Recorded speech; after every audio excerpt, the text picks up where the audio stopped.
In 2014, the world came to know the Islamic State of Iraq and Syria, ISIS, as it exploded onto the global scene with bloody conquests in Iraq and the Middle East. ISIS became legendary for its barbarism. It beheaded prisoners, forced captives into slavery, and destroyed anything that conflicted with their extremist ideology.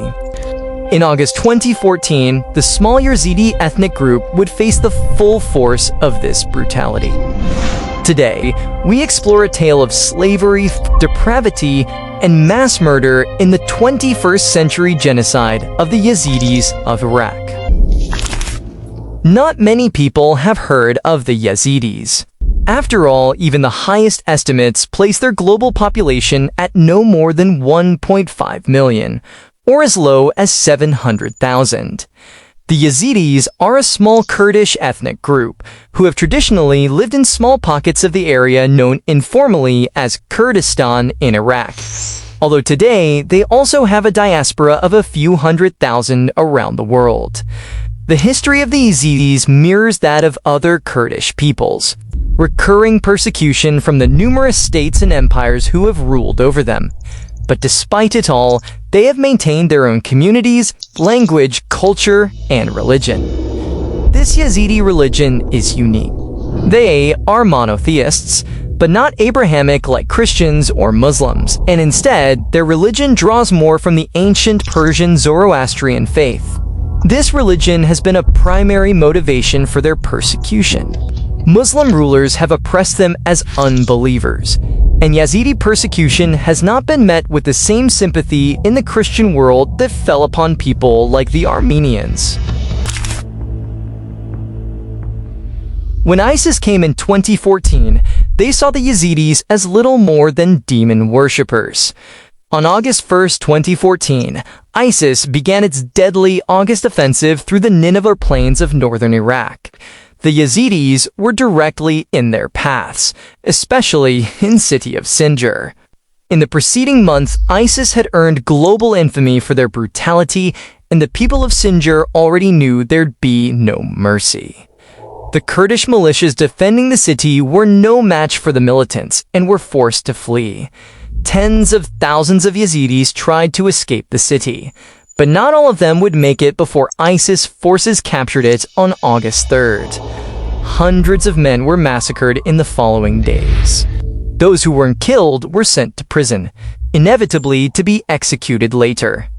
The Iraqi government reported that ISIS had dug mass graves around the city, and were even burying victims alive.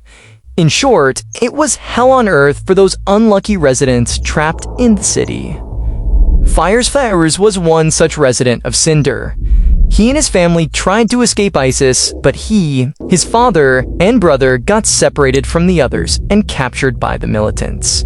The attackers marched Fairuz, his father, and brother, and almost 80 other men to a nearby field, where they were made to line up for the inevitable massacre. Fairuz was forced to watch as his father and brother were gunned down in front of him. In a desperate bid for survival, Fairuz dropped to the ground as the shooting continued, pretending that he'd been shot. The man next to him fell on top of him, and his lifeless body shielded Fairuz from the gunfire and attention of the murderers. Fairuz lay in the pile of corpses for over an hour, until the ISIS militants left. There was nothing he could do but run for the mountains. Miraculously, he managed to escape, but he later learned he was the only one. After getting separated, the rest of his family had been taken by ISIS, never to be seen again. ISIS forces prowled the outlying villages around Sinjar, hunting down Yazidis who remained, executing the men while taking the women and children as captives. The village of Hardun, for example, was all but wiped out when ISIS arrived. 60 men were executed while their wives and daughters were taken away to an ISIS prison, to be sold on as slaves and war brides. A UN report identified a tragically vague list of villages and casualty numbers in the vicinity of Sinjar. Between August 3rd and 6th alone, 100 Yazidis were killed in the village of Karna Sor, 50 in Tola village, dozens on the road near Al-Shimal village, and as many as 300 in other villages around Hardin. The report also identified an estimated 200 refugees killed by ISIS mortar fire as they fled along roads out of the region. Most of these reports were gathered from eyewitness accounts of survivors, or pieced together when the mass graves were discovered months later. One of the single worst massacres occurred at Kuchel village on August 13th. Every Yazidi male above the age of 10 was rounded up in the local school and loaded onto trucks to be taken to the execution site. As many as 400 men were executed in a single day, as ISIS exterminated the village. The surviving women and children were once again taken away as captives. The Yazidis who escaped ISIS's grasp were by no means safe either. Aside from losing their homes, communities, and loved ones, tens of thousands were forced into a dangerous, sometimes fatal, trek into the Cinder Mountains to reach safety. As thousands fled, supplies of food and fresh water in the region simply could not sustain the influx of people. The mountainous terrain made it difficult for Iraqi and UN forces to bring relief supplies in by land or air, and the risk of pursuit or shelling by ISIS forces only made things more difficult. Within days of the attack on Sinjar, UNICEF reported the deaths of 40 children from dehydration among the refugees. Hundreds more would join them over the following weeks as exposure, starvation, dehydration, and ISIS attacks claimed more lives. ISIS's objectives against the Yazidi were not political or strategic, but religious. They believed the Yazidi were evil demon worshippers and had to be destroyed.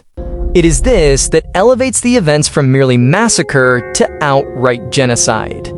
ISIS wanted to destroy the Yazidis as a people, and one way to do that was forced conversion. Many captured Yazidis were given a simple choice: convert or die. ISIS proudly pumped out propaganda videos of Yazidis worshipping in mosques after promising to kill them if they did anything less. They also proudly posted videos online of what happened to Yazidis who refused. Many Yazidis stood by their beliefs in a hopeless attempt to preserve their people. ISIS targeted Yazidi shrines and holy sites, along with anyone who defended them, hoping to break their spirits. In late August, 14 elderly Yazidi men were executed for trying to stop ISIS militants destroying the Sheikh Man's shrine. Their resistance was in vain, and the militants blew it up after they were all dead. On the same day as the Kocha massacre, Yazidi captives held in Tel Afar prison were given that choice: conversion or execution. According to one survivor, 200 Yazidi men chose to remain with their oath faith and were promptly killed. ISIS had the same goal of cultural genocide for the women and children. The children were taken from their parents and sent away to places like Mosul, where they would be taught the ways of Islam. UN sources found some of these stolen children in Mosul afterwards, along with mountains of evidence of physical and sexual assault. Many were traumatized after watching ISIS murder their parents before taking them. Women were given less of a choice in conversion and were essentially forced to do so.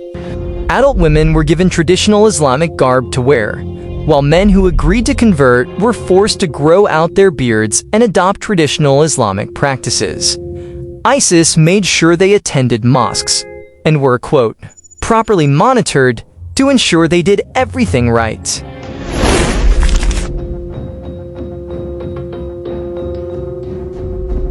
On top of execution and forced conversion, ISIS used sexual violence, forced marriages, and slavery to destroy the Yazidis. Kidnapped women were subject to invasive inspections to determine if they were virgins. If, during their inspections, any of the kidnapped girls were found to already be pregnant, ISIS forced them to have abortions.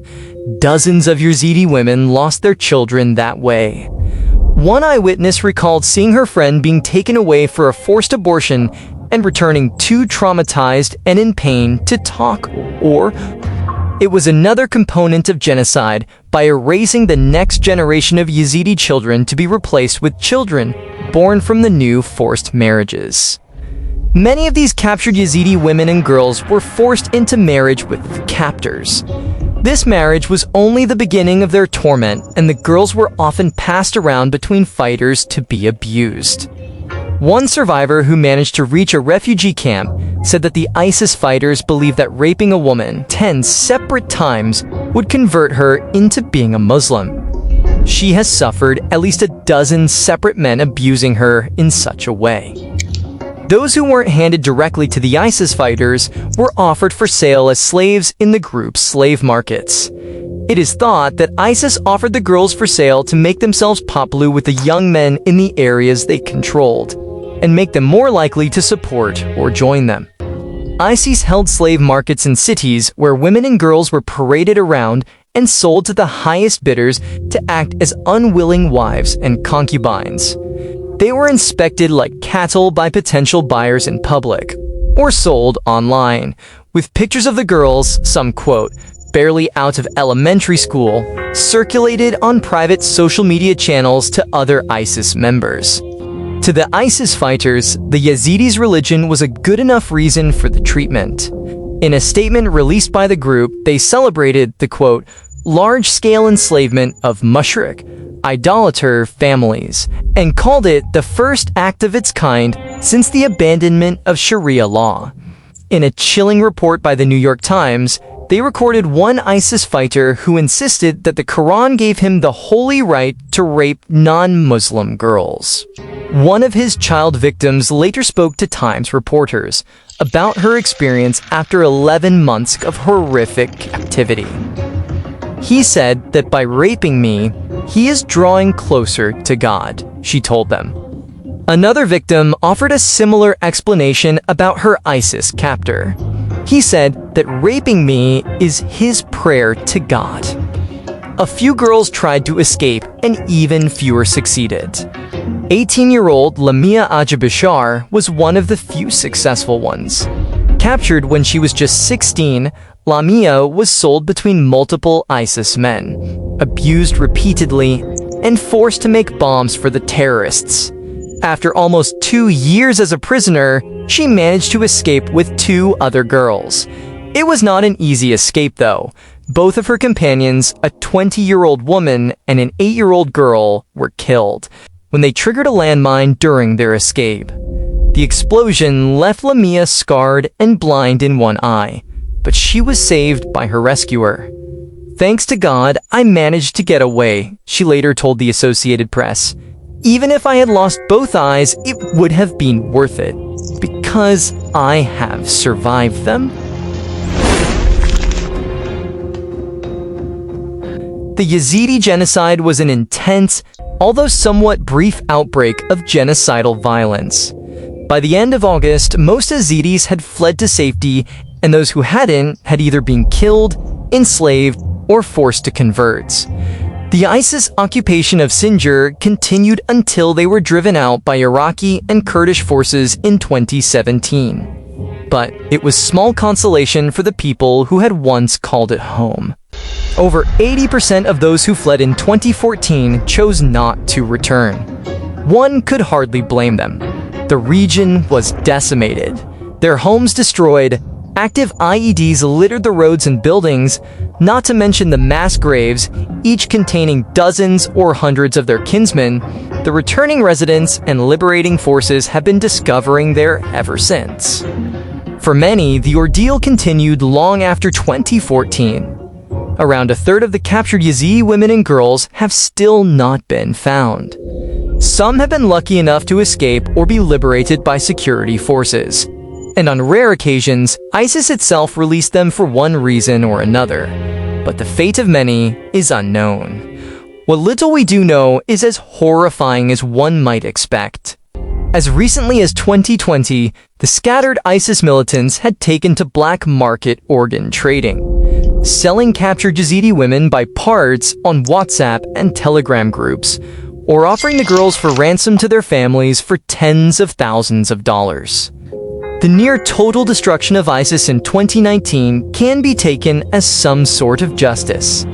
In November 2021, one of the ISIS members who partook in the genocide, Taha al-Junaili, became the first ISIS member convicted for crimes against the Yazidi after a trial in Germany. Germany is home to the largest community of Yazidis outside of Iraq, and the legacy of what happened remains strong even half a world away.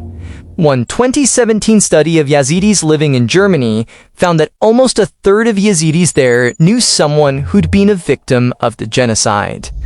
In the end, an estimated 5,000 Yazidis were killed, and as many as 10,000 people were kidnapped or enslaved.